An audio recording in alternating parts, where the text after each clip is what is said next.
Welcome to the Department of Human Services HIPAA training. You're going to be receiving a lot of information in this session about what HIPAA is and why it's important. We want to be clear up front that we're not going to train you line for line on the new DHS policies pertaining to HIPAA. We also won't be specifically telling you how your office will be implementing the new law. You and your supervisor will be working together to determine how to best implement the new rules in your particular office. What you are going to be receiving today is a foundation to familiarize yourself with HIPAA and the tools the department has developed for you to implement it successfully. Today's training will focus on the federal privacy rules and regulations under HIPAA. As I just mentioned, this training is intended to provide a context to the newly developed DHS privacy policies. It is not intended to actually review those policies, which are available to you on the department's webpage. This training captures the intent of the HIPAA privacy rule and is a summary of content of the DHS privacy policies. Each of you must take some time following this training to make yourself familiar with those policies. The Health Insurance Portability and Accountability Act. What's the big deal about privacy anyway? Does DHS really need these new regulations? Here are a few items from the news. A man in Atlanta lost his job when his boss learned that he sought treatment for a drinking problem. In North Carolina, a woman was fired from her job after being diagnosed with a genetic disorder that required expensive treatment. 3 weeks before being fired, she had received a positive job evaluation and a raise. CVS drugstores made prescription records available to a marketing firm that sells pharmaceuticals. Thousands of patient records containing medical histories, social security numbers, credit card numbers, and other confidential information have been found in unlocked dumpsters on the web. These invasions of privacy could happen to anyone. They could happen to you. HIPAA privacy rules were created for your protection and the protection of your clients or patients. Some of you may not have clients or patients, but do hold protected health information on individuals or participants, such as billing or medical records. Some of you may infrequently deal with client or patient information. You still need to be aware of HIPAA and the privacy rules so that you will be able to protect yourselves and DHS clients and patients. The new privacy rules will change and improve the way you do your job. For some of you, it'll change a lot. For others, it won't be much of an adjustment. You'll have to become more aware of the information you disclose about clients or patients and who receives it. You'll need to use new forms to track the way you use and disclose confidential information, and you may see changes at your work site. Protecting privacy, however, doesn't mean you can't share information or collaborate with partners. We'll talk about appropriate ways to use and share information. The purpose of today's training is to help you become familiar with HIPAA and the new DHS privacy requirements, and introduce you to terminology related to HIPAA. I'd like to start by reviewing a few definitions. Although these are listed in your glossary, let's talk about some of them for a few minutes. First, what is portability? Making health information more portable means making it easier to transfer health information to various healthcare providers. How can this help you as a patient? If you switch to a new primary care physician, your medical records will be transferred more easily under HIPAA regulations. Or, for example, Let's say you need emergency surgery in Florida. The doctors there would have faster access to your medical records.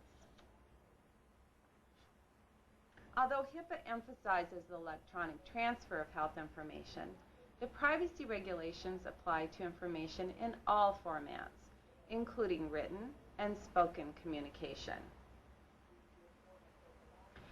The other key word in HIPAA is accountability.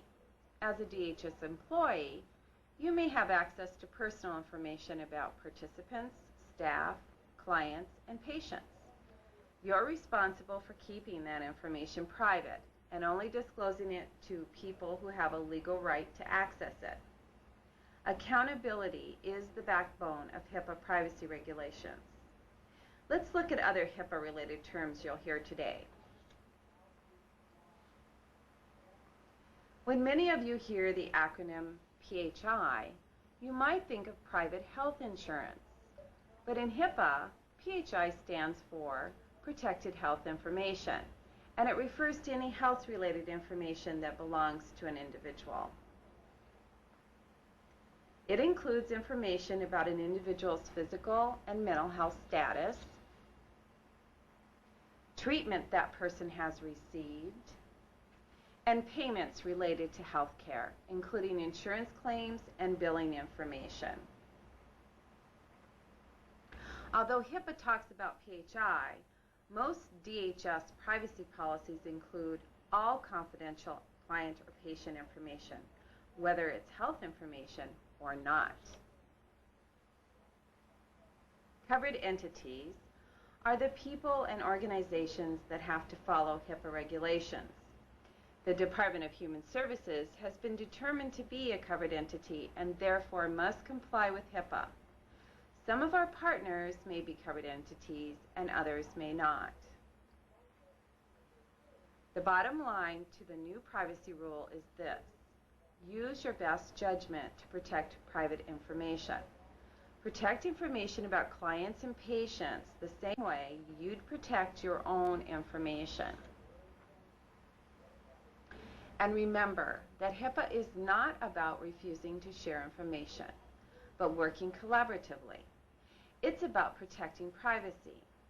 There's no question about it. HIPAA will change the way you work. DHS has adopted new policies and procedures that support privacy as well.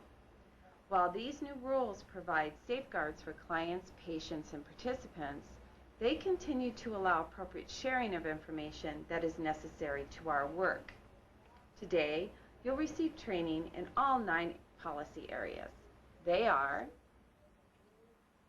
general privacy, client and patient's privacy rights, uses and disclosures of client, patient, or participants' PHI, minimum necessary information, administrative, technical, and physical safeguards, uses and disclosures for research purposes and waivers, de-identification of client or patient information, and the use of limited data sets, DHS business associate relationships, and enforcement, sanctions, and penalties for violations of individual privacy. DHS administers many programs and services.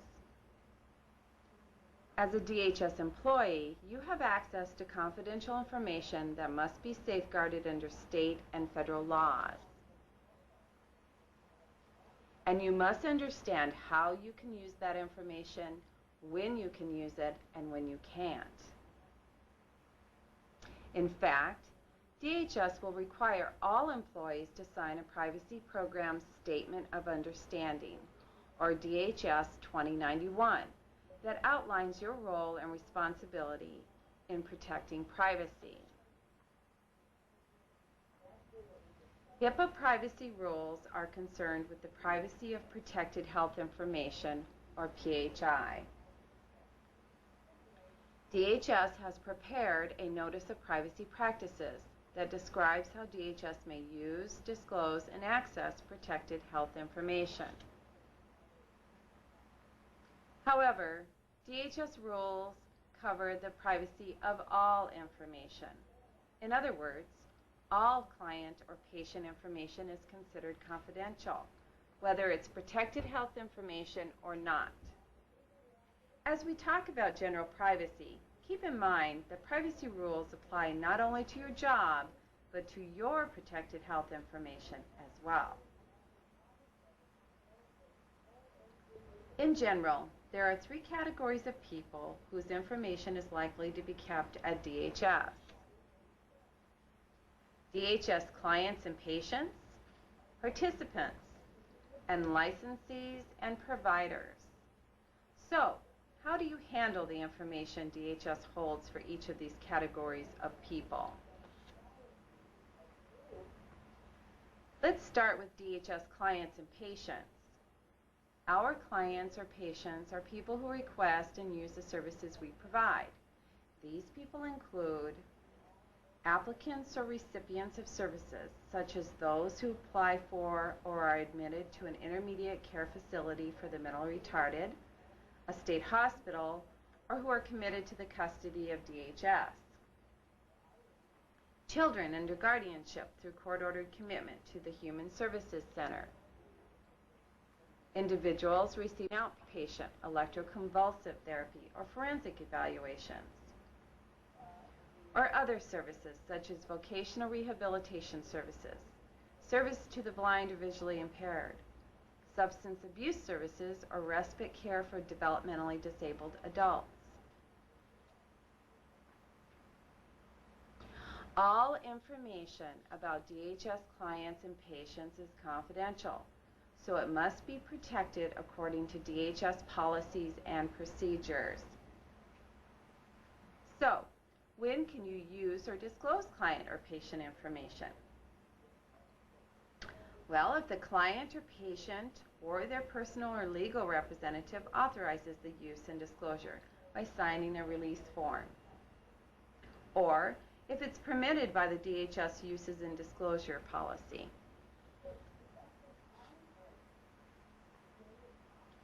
How much information can you provide and how much can you request? As a DHS staff member, you should disclose or request the least amount of information required to provide services and benefits to clients and patients. You should limit the information to the minimum necessary for the intended use, disclosure, or request. Earlier, I mentioned the DHS Notice of Privacy Practices.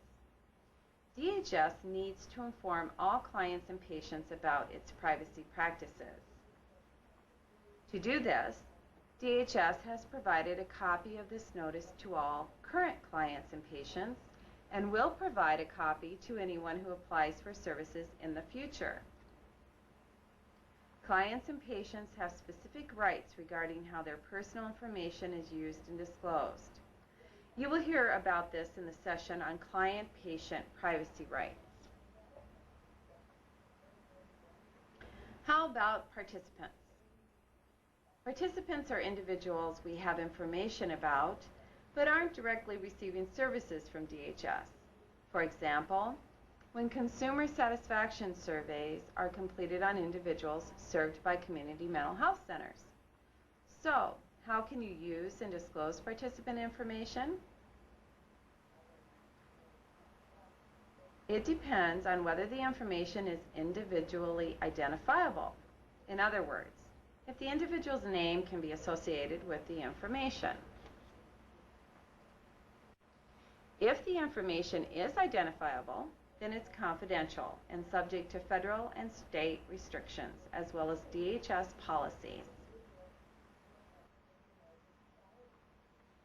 DHS must take reasonable steps to safeguard confidential information against privacy violations.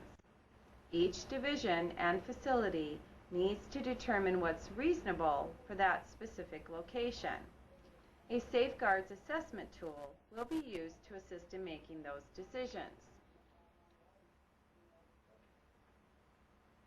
In addition, DHS has access to information about licensees and providers, as well as the clients or patients that they serve. You need to safeguard confidential information about licensees and providers. For example, when DHS receives and investigates a complaint from an individual about a provider, the confidential information provided as part of the complaint needs to be protected. Or information on client or patient payment responsibilities that's submitted by a provider. And client or patient information that DHS obtains during oversight activities. For example, during an oversight review, DHS staff may collect samples of confidential information to serve as examples of areas that need improvement. Finally, what happens when DHS privacy policies conflict with state or federal laws, regulations, or court orders?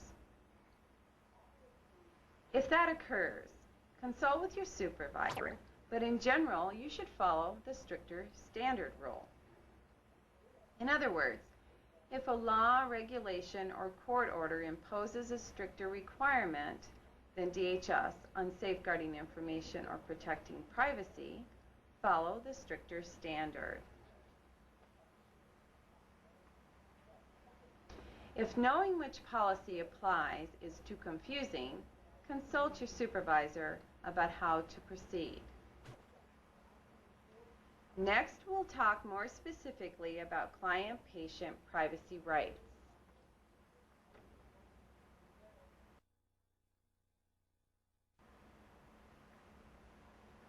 We'll begin this session with two news items.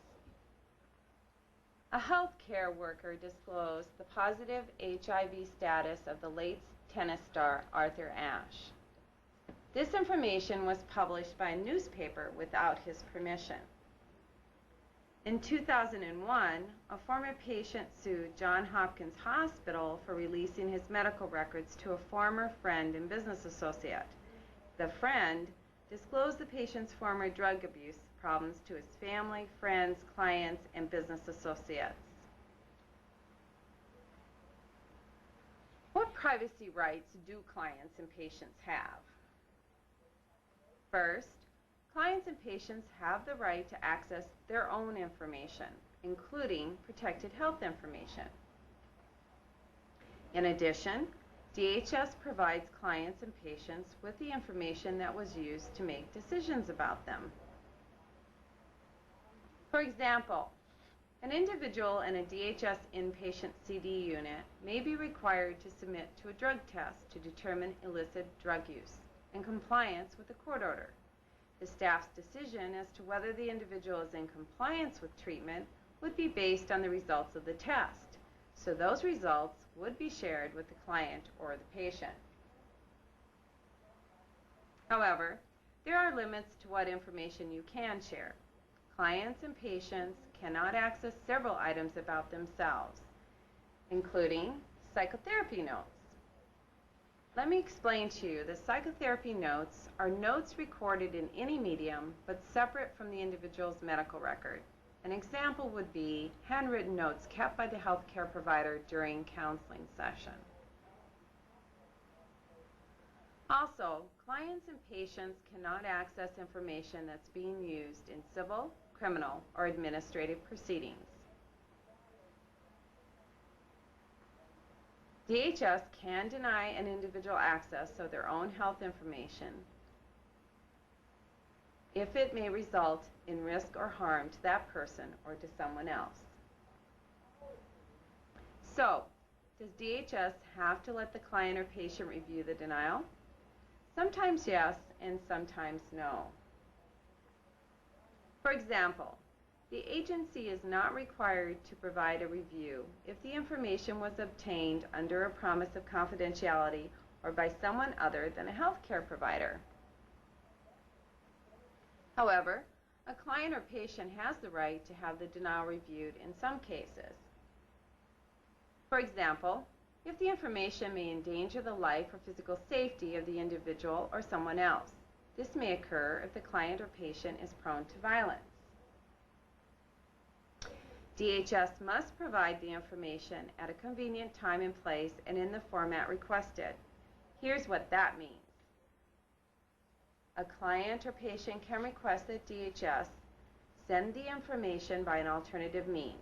The standard means of delivery is to send the information in a written format through the mail. However, at the individual's request, you could provide the information on audio tape or in Braille or large print format. Or you could send the information to an alternative location. For example, you could mail it to their place of work or deliver it by telephone to a designated phone number. Or the client or patient could review the information at DHS and mark the portions they want copied. Clients and patients have the right to receive their information by alternative means or an alternative location when the requests are reasonable, such as so that family members or others won't see sensitive information, or so that an abuser won't see the information in cases where the client or patient is a victim of domestic violence or abuse. Anyone who wants to receive their health information in an alternative way needs to specify how or where they'd like to receive the information. So, who has received protected health information from DHS? Well, clients and patients have a right to know that too. It's called an accounting of disclosures, which includes only the disclosures that the client or patient didn't previously authorize. The individual can find out who received their health information for any period of time over the last 6 years. However, the accounting will not include any requests made before this policy took effect on April 14, 2003. Also, the list will not include requests that were authorized by the client or patient or made to carry out treatment, payment, and healthcare operations, among other reasons. In some cases, DHS can temporarily suspend a person's right to receive an accounting of disclosures. For example, health oversight agencies and law enforcement officials can ask for a suspension if providing the accounting would impede their work. Clients or patients can also request that DHS further protect the privacy of their information. How can they do that? By requesting restrictions on how DHS discloses their protected health information. A client or patient can request restrictions on information that is required to carry out treatment, payment, or healthcare operations, or disclose to a relative or another person involved in the client or patient's care. However, DHS does not have to agree to the restriction request. In fact, DHS can limit the information it agrees to restrict or deny the request altogether. There are situations in which DHS cannot agree to restrict disclosures. This is true in cases where the restriction would adversely affect the quality of care the client or patient receives. The restriction would limit or prevent payment for services the client or patient receives, or if the individual needs emergency treatment. And some types of sensitive health information or health services must be handled confidentially under state law. This includes information about mental health and alcohol and drug treatment and certain sexually transmitted diseases. In all cases, you must document all requests for restriction, along with reasons for denying or agreeing to each request. Clients and patients can also ask DHS to amend all the information it has about them, including protected health information. An individual can do this if they believe the information is not accurate, timely, relevant, or complete. Anyone who wants to amend their information must request the amendment and provide a reason for it using a DHS form or alternative means. DHS must honor the request if it's valid. However, DHS can deny the amendment request for several reasons. For example, if the information in the record is accurate and complete. Finally, clients and patients have the right to file a complaint if they think their protected health information has been improperly used or disclosed. They can also complain about DHS privacy policies or about DHS compliance with its own policies. DHS must provide information to anyone who wants to file a complaint.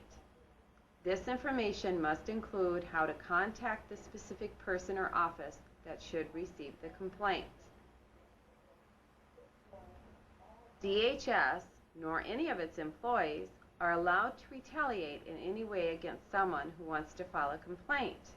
In other words, you cannot intimidate, threaten, or discriminate against the person or retaliate in any way. You also cannot require people to give up their right to complain as a condition for treatment, payment, and enrollment in a health plan or eligibility for benefits.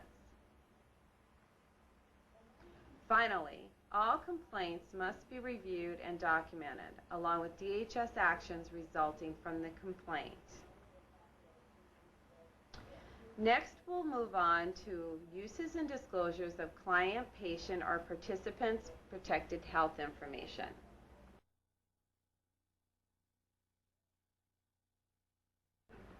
We'll begin this session with two stories about unauthorized uses and disclosures of private health information. In 1997, a Minnesota man filed a lawsuit against a Northwestern Mutual life insurance company. He claimed the company signed his name on an authorization form releasing his mental health records without his knowledge. In a 2000 court case, Annette Weiss of California instructed her local pharmacy, Thrifty Payless, not to disclose any of her prescription information to her estranged husband. However, the day after she made the request, the pharmacy gave her husband a copy of all her prescription records, which he claimed he needed for tax purposes. He then disclosed the information to her family, friends, and the Department of Motor Vehicles, claiming that she was a drug addict and a danger to their children. As a general rule, before you can release an individual's protected health information to a third party, you need a signed authorization for release of the information.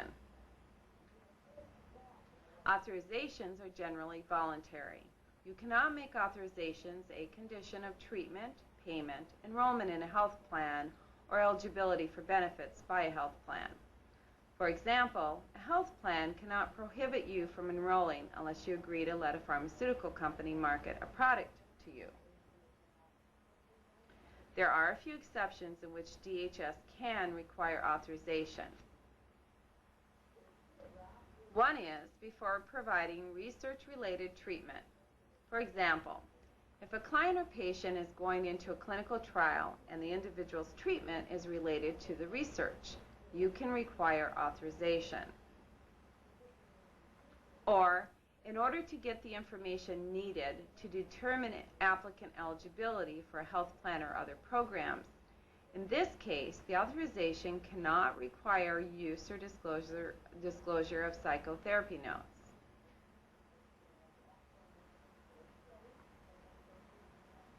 Or before preparing protected health information solely for the purpose of disclosure to a third party. For example, a circuit court may require an individual to undergo a psychological evaluation to determine competency or criminal responsibility. In this case, the evaluator can require the individual to sign an authorization before providing the evaluation report to DHS. However, the evaluator could not require the individual to authorize disclosure of the psychotherapy notes underlying the evaluation. So, how do you get a client or patient authorization? You use the appropriate DHS form developed by your division or facility in compliance with the HIPAA privacy regulations. These authorization forms must be completed jointly by DHS staff and the client or patient whenever possible. That way, the individual can ask questions and you can ensure that they understand exactly what information will be released and how it will be used. Keep in mind that voluntary authorization is different from authorization that's required, like the information you need to determine health plan enrollment and eligibility. And you cannot combine voluntary and required authorizations on one form. So, when is an authorization required and when is it voluntary? DHS may require clients or patients to authorize information disclosed from their banks so we can see if they financially qualify for a specific program. If they do not disclose this information, then they are not eligible for the program. However, in order to receive more coordinated care, clients and patients can voluntarily authorize an exchange of information with the therapist from whom they received treatment in the past. Whether or not clients or patients disclose voluntary information, it will not affect their eligibility for programs. What makes an authorization form valid? It must contain certain required elements outlined in the HIPAA privacy regulations and DHS policy. Once the authorization form is signed, DHS has to keep a signed copy on file for a minimum of 6 years. Prior to disclosing any information, be sure to verify the identity of the person requesting the information. Also, make sure that person has the authority to access the client or patient's information. So, when can you use verbal authorization to make disclosures? When you're disclosing information to a family member, relative, or any other person previously named by the individual. For example, if you're admitted to a hospital, you may authorize the hospital to only acknowledge that you're a patient to one other person. That's your named person. In this case, you must inform the individual of the disclosure in advance and give them a chance to agree or object or restrict the disclosure. You can inform clients or patients verbally and also receive their agreement or objections verbally. However, you must document oral communication in the client or patient's case file. We've talked about several types of disclosures. For some of them, you need signed authorization. And in other cases, you can provide limited disclosure with the client or patient's verbal consent. There are other circumstances in which you can make limited disclosures without authorization. But remember, other regulations exist that require specific restrictions for alcohol and drug, mental health, and vocational rehabilitation records. Watch for these exceptions as we talk about disclosures. An individual can request their own information, and there's no need to have an authorization form. However, there are some things that cannot be included in the record set. These include, for example, psychotherapy notes, information that could cause harm to the client or patient or any other person. This includes information that might lead to identity theft or loss of employment, and documents protected by attorney privilege, as well as other information. You can disclose information required for treatment, payment, and healthcare operations. Operations are activities that support treatment, such as quality assessment and improvement activities. DHS may use or disclose psychotherapy notes for very limited purposes. Those purposes are to provide treatment, to use for training mental health practitioners, for health oversight activities, or to defend DHS in legal action brought by a client or patient. You can use protected health information to report abuse or neglect of an adult. This includes elder abuse, nursing home abuse, and abuse of the mentally ill or developmentally disabled. If you have reasonable cause, you can disclose the protected health information if serious harm may result without the disclosure. If the disclosure is required by law, or the person agrees to the disclosure orally or in writing. What if the person is incapacitated and can't agree to the disclosure? In that case, you can disclose to a public official, such as a law enforcement officer, if that official demonstrates that the information you disclose about an individual won't be used against them, and waiting until the individual is able to consent would adversely affect law enforcement of the law. You can also make limited disclosures without authorization for certain healthcare activities. This includes disclosures to government agencies and benefit programs, including the Pension and Welfare Benefit Administration, Social Security Administration, and Occupational Health and Safety Administration. You can also disclose information to entities that need it to find out if they're in compliance with civil rights law, like the Americans with Disability Act.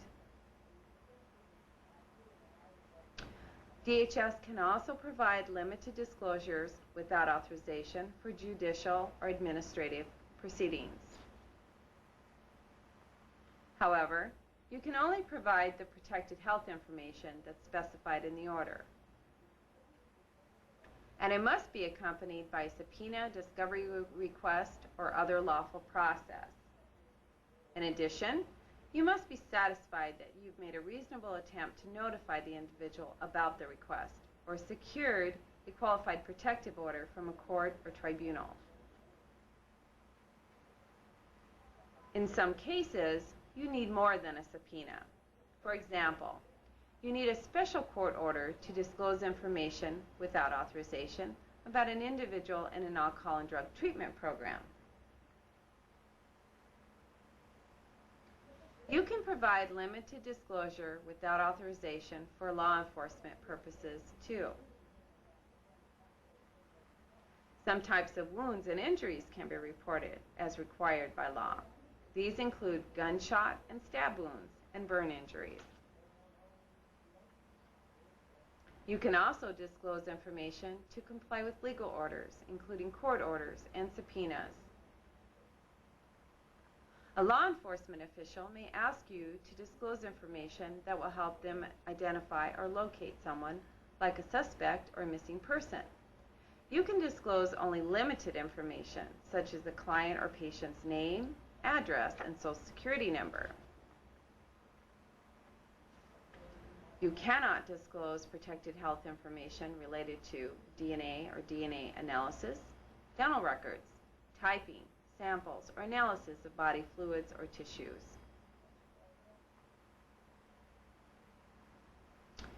If you believe someone is the victim of a crime, you can disclose protected health information about that individual to a law enforcement official, but the individual must agree to the disclosure either orally or in writing. If the person is incapacitated, or if there's an emergency, you can disclose information without the person's authorization if the following are true.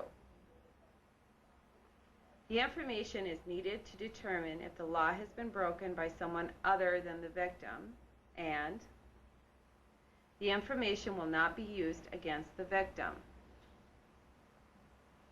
Law enforcement cannot wait until the person is no longer incapacitated, and DHS determines that disclosure is in the best interest of the individual.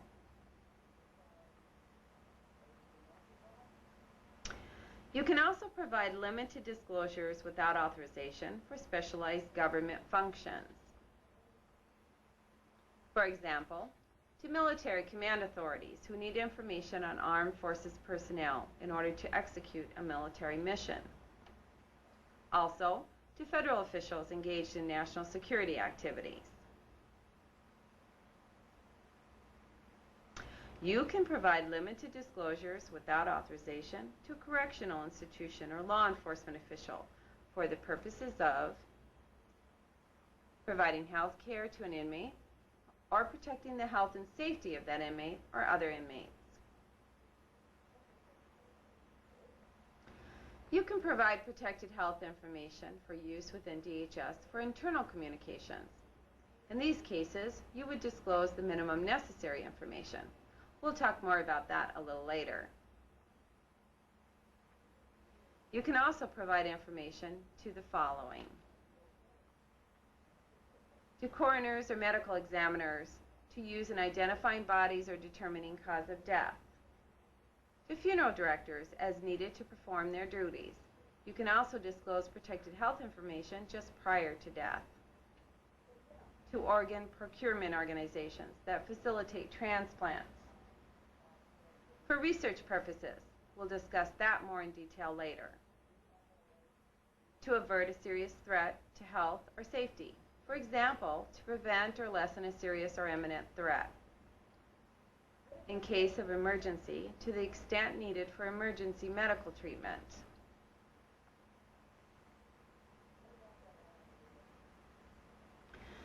Finally, there's the issue of redisclosure. What happens to protected health information once the recipient gets it? The recipient may choose to disclose the information to a third party, and that's what we mean by redisclosure. Once the information leaves DHS, it's no longer protected by DHS policy. It may remain protected or it may not, depending on whether the recipient is subject to privacy laws or court orders or other restrictive measures. However, there are some cases where state or federal law prohibit redisclosure. This includes information about HIV/AIDS, genetics, the clients or patients of publicly funded mental health or developmental disability providers, alcohol and drug treatment information, vocational rehabilitation information. Can these written authorizations be revoked? Yes, at any time. However, the revocation has to be in writing and it must be signed by the individual. The only exception is people in drug and alcohol treatment can tell you orally not to disclose information obtained from their treatment programs unless they are court ordered to treatment. And of course, any revocation, whether oral or in writing, cannot apply to information that was already released while the authorization was still in effect. Next, we'll discuss minimum necessary information.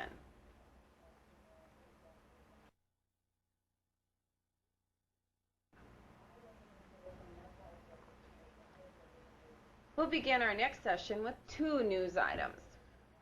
A banker, who also served on his county's health board, cross-referenced his customer accounts with patient information.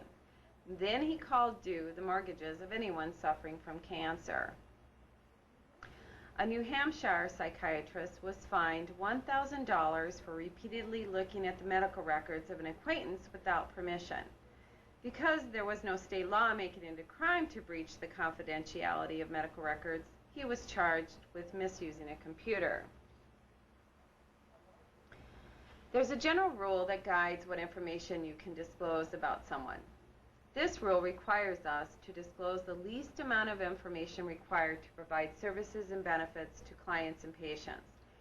In other words, to limit the information to the minimum necessary in order to accomplish the intended purpose of the use, disclosure, or request. You need to access, ask for, and share the bare necessities required to do the job. This minimum necessary principle guides how much information you can disclose to another entity, as well as how much information you can request. You must make a reasonable effort to limit your disclosures and requests to the minimum necessary information. At the same time, you need to make sure that you have enough information to do your job. For example, if you work in the business office, you may need access to the diagnostic billing code for billing purposes, but would not need further diagnostic information on an individual to do your job. Let's begin with disclosures. When you're making an authorized disclosure to another entity, you can depend on the disclosure being the minimum necessary. If the requester is an authorized public official who states that the requested information is the minimum necessary and has permission from the client or patient to use it. Or if the requester is a covered entity under HIPAA rules. What is a covered entity? It's a health plan or healthcare provider that uses electronic transactions or a healthcare clearinghouse, such as a billing service. Under HIPAA rules, DHS is a covered entity. Or, the requester can also be an employee or business associate of DHS. The requester must use the information to provide professional services to DHS and must state that the requested information is the minimum necessary. Finally, the requester can be seeking the information for qualified research purposes. In any of these cases, you cannot disclose a client or patient's entire record unless the request specifically justifies why it's needed. You need to refer to the Uses and Disclosures policy to determine what information you can and cannot share. Some disclosures are considered routine and recurring. Recurring means you need to repeat the disclosure or access the information on a periodic basis. In these cases, you don't need to decide what you can and cannot use or disclose each time you access the client or patient's information. Instead, DHS will identify what type of information can be disclosed, who can receive it, and the conditions in which they can access the information. Once DHS makes those decisions, they apply to all subsequent disclosures of the information. Under the minimum necessary policy, you can access and use the information you need to do your job, but only while you're at work. For example, in state hospitals, nurses may access protected health information about the patients on their unit while they're on duty. The nurses don't have to seek permission to use the information every time they start a new shift because they need it to fulfill job duties. However, when the nurses are not on duty, they cannot access the information. Other disclosures are not routine. A non-routine disclosure is one that's not compatible with the purpose for which the protected health information was collected. Is the requested disclosure routine or not? Check to see who is requesting the information and the purpose for the request. Each non-routine disclosure should be handled on a case-by-case basis. Limit the disclosed information to the minimum necessary to accomplish the purpose. Please keep in mind that non-routine disclosures are not common. When the disclosure is routine, make sure that DHS policies and program rules permit the requested use. Note when the use is recurring within the program or activity. Identify what kind of information and how much is needed to fulfill the request. Now let's talk about accessing and using information. How do you know that the information you want to use or access is the minimum necessary to do your work? Not surprisingly, it depends on the job that you do. Do you need that information to answer the questions you're dealing with? When you're uncertain, check with your supervisor or the HIPAA privacy contact person for your division or facility. When you request information about a client or patient from another entity, you cannot request the entire record unless you can specifically justify why you need it. Be sure that you request only the minimum necessary information needed to accomplish your purpose. As I mentioned earlier, some uses and disclosures are considered routine and recurring. When making a routine and recurring request, be sure to limit the information you ask for to what's reasonably necessary to accomplish your purpose. Non-routine requests follow the same guidelines as non-routine disclosures. Again, you must limit your request to include only the information you need. And non-routine requests must be handled on a case-by-case basis. You will have to keep track of any non-routine disclosures you make and document it. Finally, there are some cases where you don't have to worry about minimum necessary use and disclosure. These cases include disclosures and requests to the following entities. Disclosures to or requests from healthcare providers involved in the client or patient's treatment. Disclosures to the Secretary of Health and Human Services. Disclosures to the client or patient. Disclosures and uses authorized by the client or patient. Disclosures and uses required by law, such as reports of suspected child abuse. And finally, disclosures and uses required by HIPAA regulations that set standards for electronic healthcare transactions. In other words, all information in a transaction, such as a billing statement, is the minimum necessary to perform the transaction. Next, we'll talk about administrative, technical, and physical safeguards.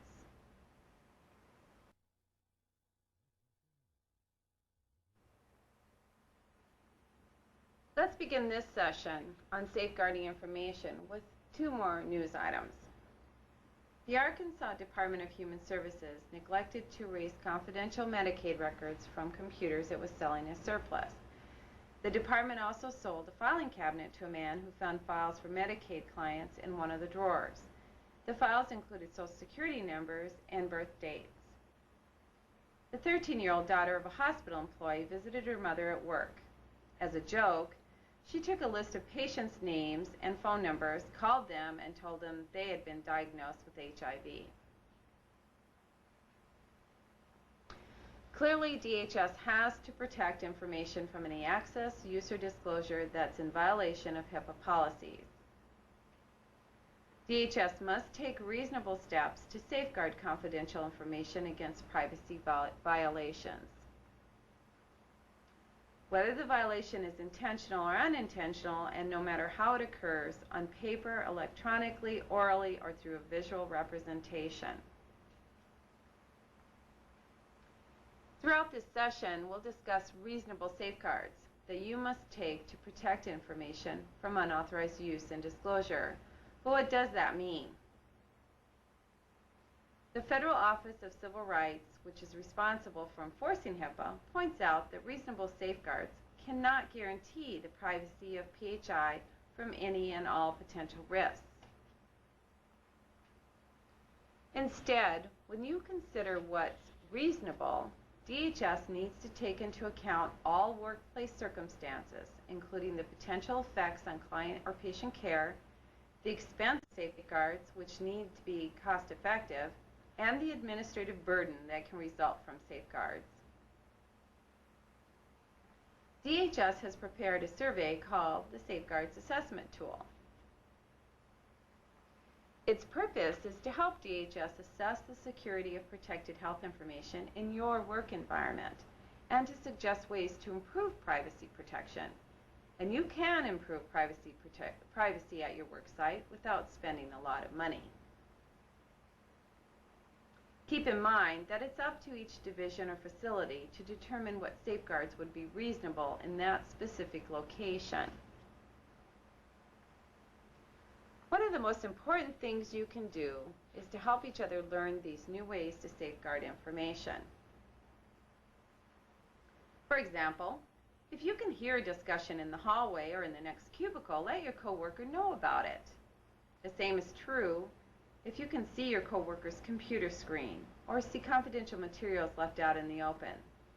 These security guidelines are new. Every DHS employee needs to learn new ways to safeguard information. You can and should help each other through this learning process. The DHS policy on administrative, technical, and physical safeguards addresses security concerns by describing workplace practices you must use to ensure confidentiality.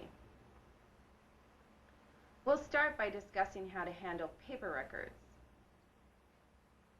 First, all confidential information, including files and documents, must be stored in locked rooms or storage systems, including lockable desks and open area storage systems. If locked storage isn't available at your work site, you, as a DHS employee, must make reasonable efforts to ensure that confidential information is safeguarded. What constitutes a reasonable effort? Well, it depends on your place of work. Ask your supervisor what reasonable efforts you're expected to make to safeguard information.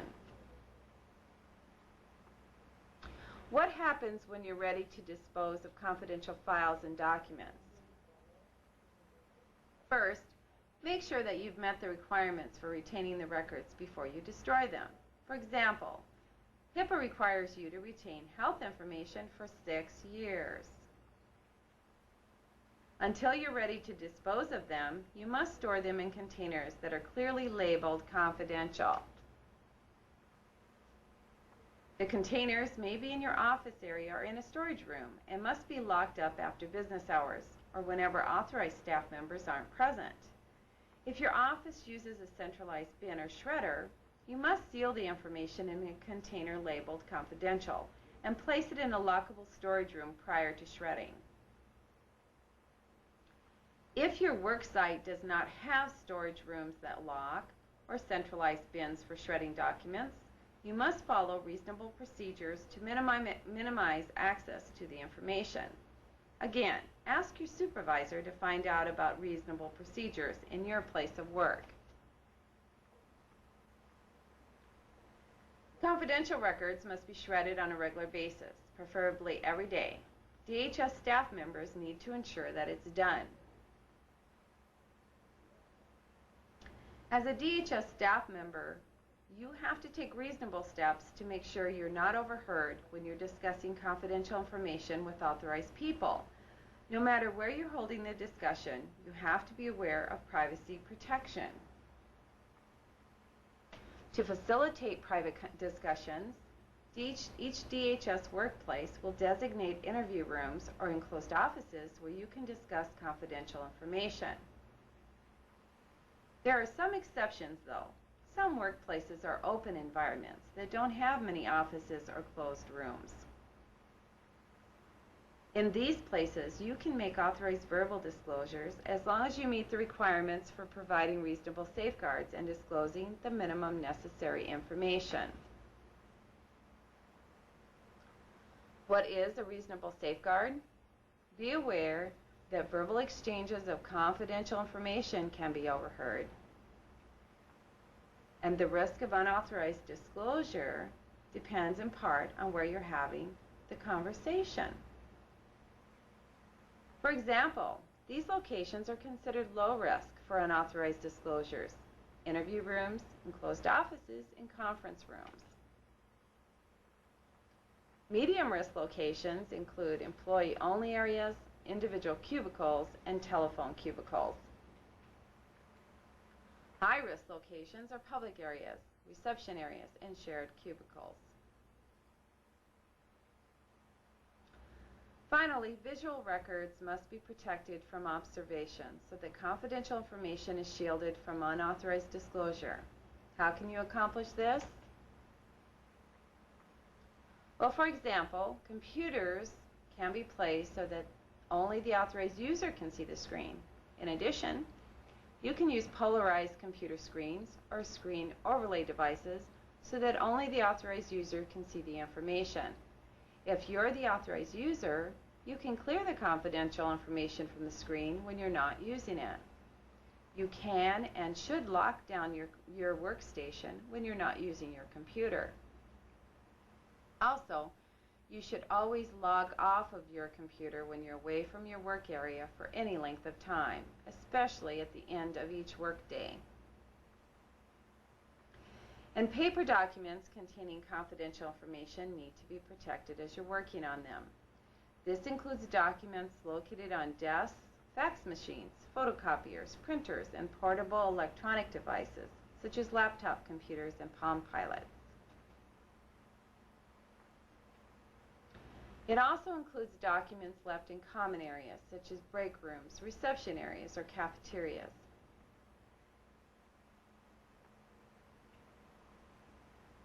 Use special care to ensure that you safeguard these paper documents while keeping in mind minimum necessary access to information. Next, we'll discuss uses and disclosures for research purposes and waivers.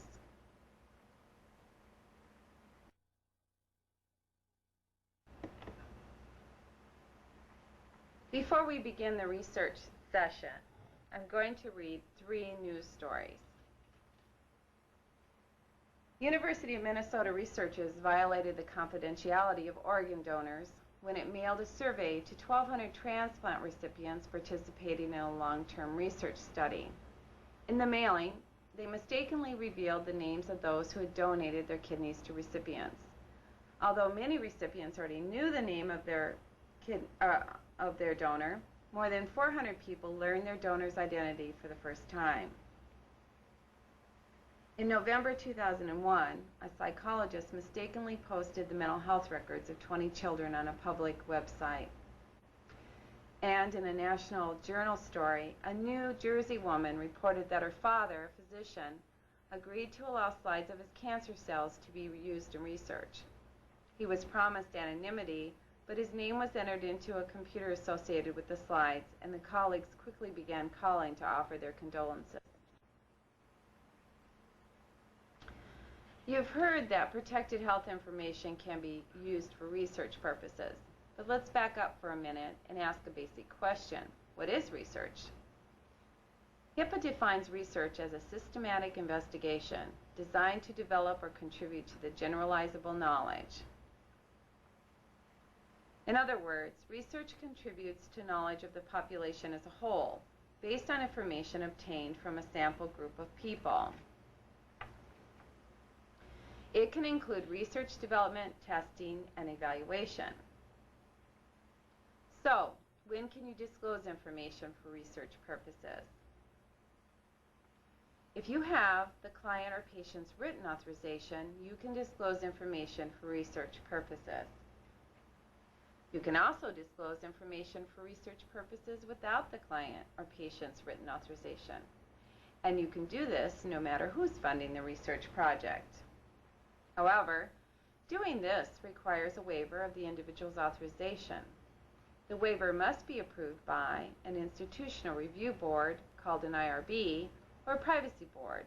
This is a group established by DHS to perform duties related to research projects.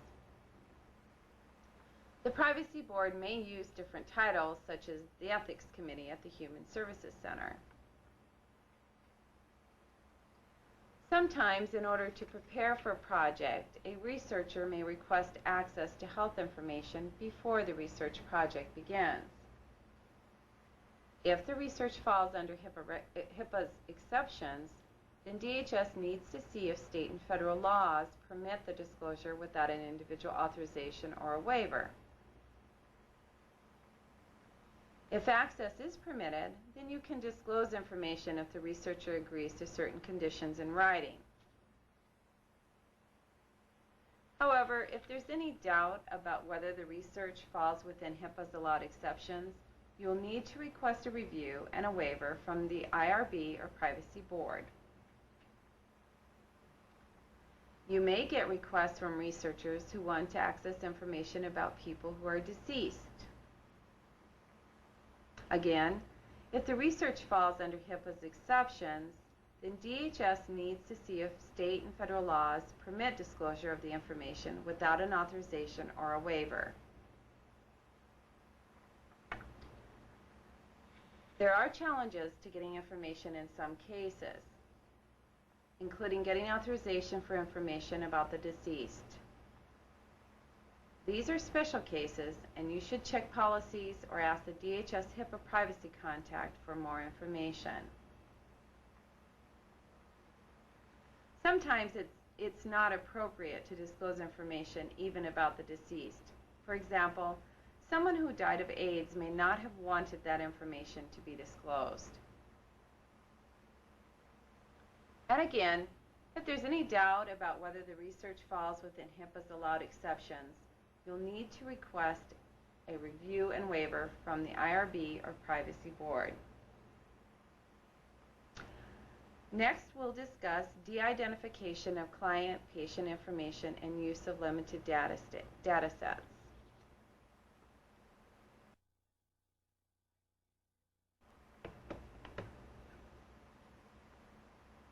We'll begin this session with a news item from MSNBC in March of 2000. That's when SelectQuote Insurance placed customers' personal information, including health information, on their website. Potential customers had submitted this information to receive quotes on life insurance.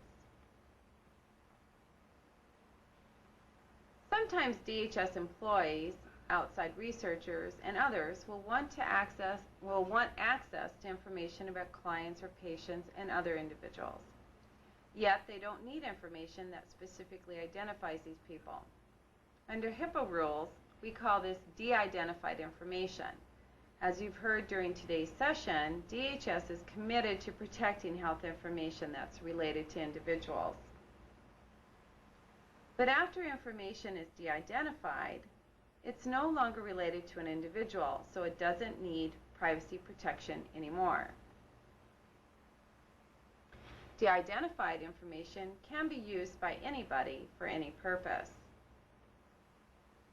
So, how do you know if information has been properly de-identified?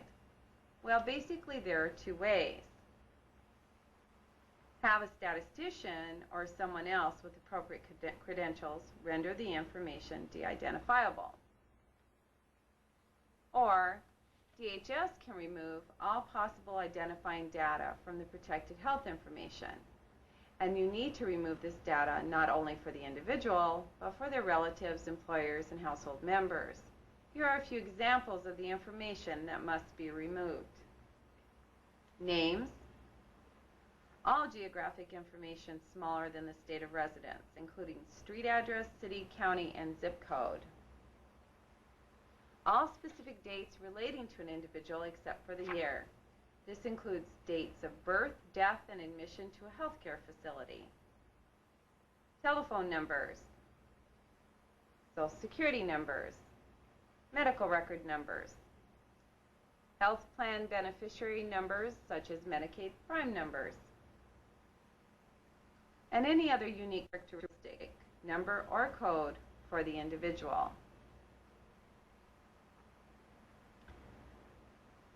In addition to excluding all this information, DHS must be certain that the individual cannot be identified based on the information provided or in combination with information from other sources. As stated in the HIPAA rules, DHS must have no actual knowledge that the individual can be identified from the information, whether used alone or in combination with other information. If removing all these elements would render the data useless, there's another option called a limited data set. These data sets do not contain direct identifiers like the individual's name or social security number. However, Limited data sets can contain certain potentially identifying information, such as the city or county of residence or the individual's date of birth.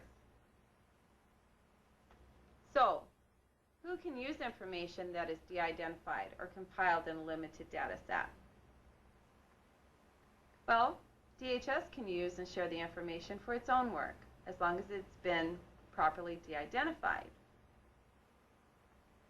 You can also provide limited data sets to a recipient with which DHS has a data use agreement. In these cases, the recipient can use or disclose the information only for the limited purposes set forth in the agreement. So, is DHS obligated to provide de-identified information or a limited data set to anyone who requests it? No. None of this obligates DHS to disclose information to someone just because they ask for it. However, other disclosure policies may apply, such as court records. Finally, there will be times when DHS will need to re-identify the information that's been de-identified. For example, say you're trying to match information from one database to information from another database. If the records don't match up or the individual records don't make sense, you may need to check the original records for errors. Therefore, you need to re-identify the information.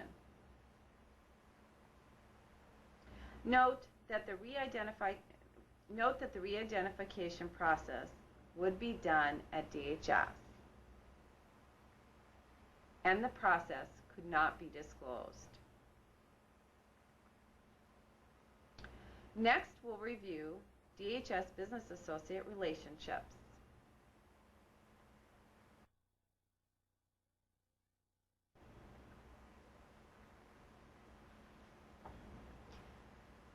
To begin our session on business associates, here's a news item from the Washington Post, September 1998. An employee of Motorola was automatically enrolled in a depression program by her employer after her prescription drug management company reported that she was taking antidepressants. In the introduction today, we defined 4 categories of healthcare entities that are allowed to have access to protected health information. One of those categories was business associates. If you've never heard of healthcare business associates, you're not alone. The HIPAA privacy rules created this new category of business relationship. The definition provided by the U.S. Department of Health and Human Services is rather complex, which is not too surprising. We'll try to simplify it here. First, business associates are not employees of DHS. They're contractors or business partners of DHS, and whether or not they're business associates depends on what they do. Let's say DHS has a contract with people who work in building maintenance. Should these contractors have access to other people's protected health information? No, because the services they perform do not require disclosure of protected health information. So who are business associates under HIPAA rules? They are contractors and business partners who do work on behalf of DHS and require disclosure of protected health information to do their jobs. DHS contracts out work that we could, in other circumstances, do ourselves. For example, DHS contracts with HIPAA to do utilization reviews of substance abuse, mental health, and Medicaid services for individuals across the state. The interaction requires the exchange of protected health information. Therefore, HIPAA is a business associate. Here are a few examples of services that business associates provide. Keep in mind that the business associate in each of these examples is providing services on behalf of DHS, not another entity. Also, please note that this is a partial list of business associates DHS has. To summarize, a business associate provides specific services as defined in the HIPAA privacy rules on behalf of DHS that require use or disclosure of protected health information.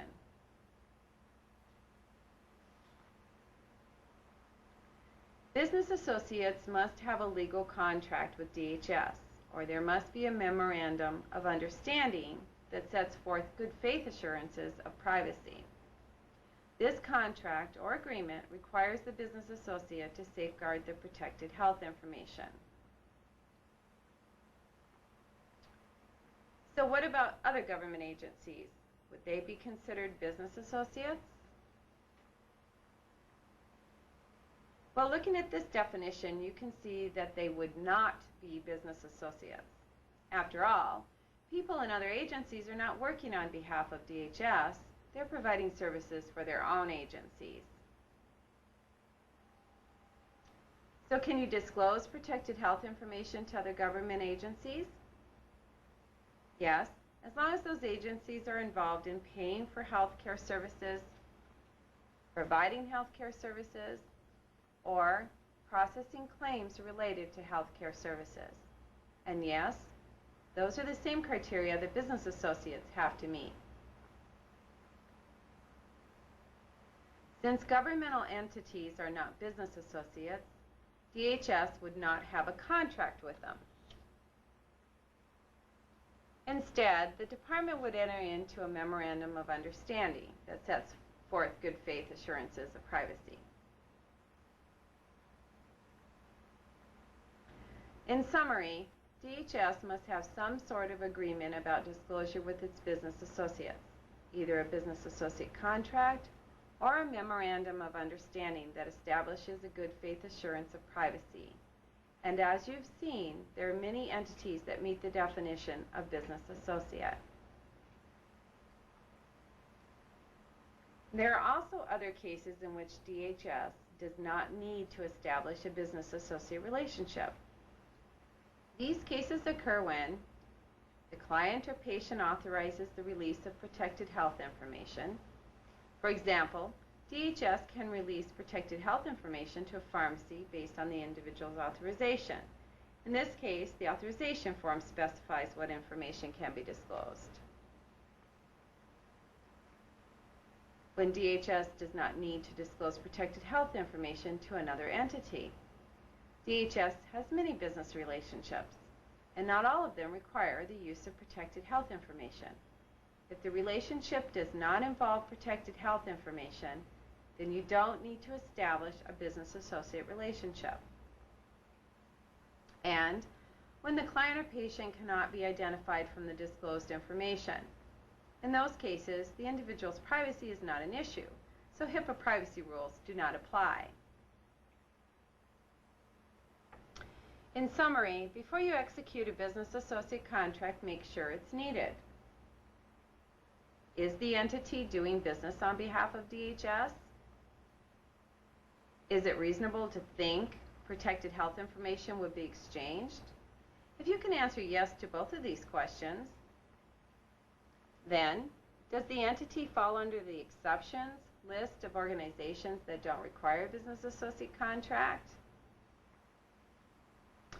If you don't have to execute a business associate contract, then don't do it.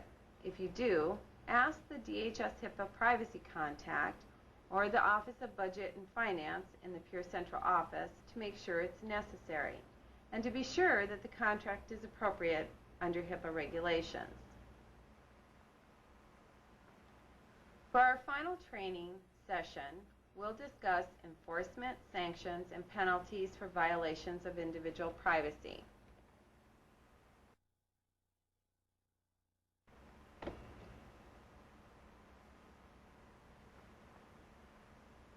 Here's one last news item. A hospital employee sold the medical records of country singer Tammy Wynette to the National Enquirer and Star for $2,600.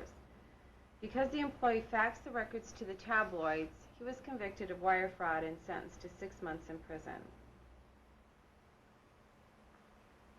As a DHS employee, you're expected to guard protected health information against improper use and disclosure. And you're expected to know and follow procedures under DHS privacy policies. But what happens if you violate DHS privacy policies? Can you be subject to penalties and disciplinary actions? Yes, you can. You could even lose your job.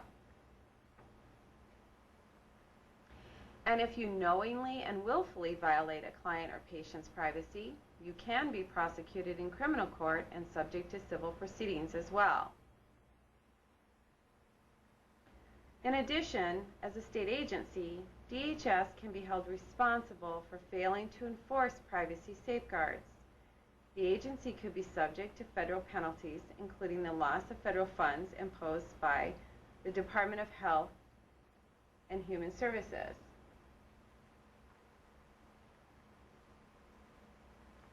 You are not allowed to retaliate against individuals who exercise their rights under DHS policies.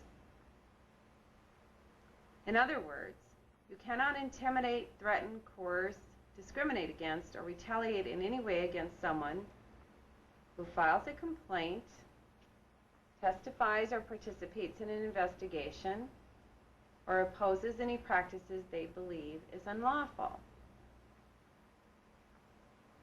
As before, the penalties for retaliation include disciplinary action up to and including dismissal, as well as the possibility of lawsuits. Sometimes a DHS employee or business associate may have to disclose protected health information, even when it seems that the disclosure might be against the law. These special cases involve whistleblowers and workforce crime victims. First, we'll discuss whistleblowers. A whistleblower discloses information they believe is evidence that DHS is violating a civil or criminal law.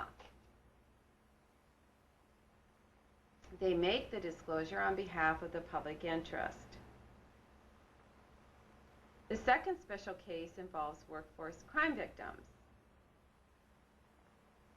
If you are the victim of a criminal act while on the job, for example, if you're assaulted by a client or patient,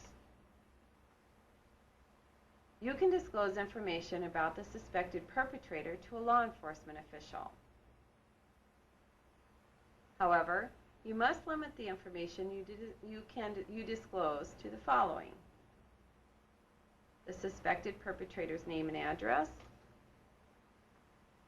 date and place of birth, social security number, blood type and Rh factor, type of any injury received by you or the suspect, the date and time of any treatment you or the suspect received, and if applicable, the date and time of the suspect's death.